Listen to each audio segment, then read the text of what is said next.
আসসালামু আলাইকুম রহমতুল্লাহি ওয়া বারাকাতুহু। আপনারা সবাই কেমন আছেন? আশা করি ভালো আছেন। আমি মোহাম্মদ ফয়সাল। আমি একজন চাকরিজীবী। আমি গার্মেন্টস প্রসেসিং নিয়ে কিছু ভিডিও করি। তো আমার ভিডিওগুলো আপনারা দেখবেন এবং সাবস্ক্রাইব করে পাশে থাকবেন, যেন আমি আপনাদেরকে সুন্দর সুন্দর গার্মেন্টসের প্রসেস কীভাবে করে এগুলো দেখাইতে পারি। আপনারা দেখবেন এবং বাংলাদেশের সবচেয়ে গুরুত্বপূর্ণ একটা সেক্টর গার্মেন্টস সেক্টর, শিল্প কারখানা, এটা বাংলাদেশের বড় একটা ভূমিকা রাখে।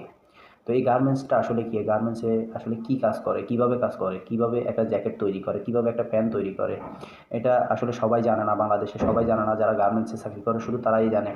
তো যেন যারা জানে না তাদেরকে জানার জন্য আমি একটা পেজ করলাম এবং প্রত্যেকটা প্রসেস করে করে আপনাদেরকে দেখানোর জন্য এই পেজটা। তো আপনারা আমার পাশে থাকবেন সাবস্ক্রাইব করে, যেন আপনাদেরকে আমি সুন্দর সুন্দর প্রসেস করে দেখাইতে পারি। আপনারা আমাকে উৎসাহ দিবেন, আমি আপনাদের কাছে আশাবাদী। এই বলে আমার কথা শেষ করছি। আসসালামু আলাইকুম রহমতুল্লাহি ওয়া বারাকাতুহু।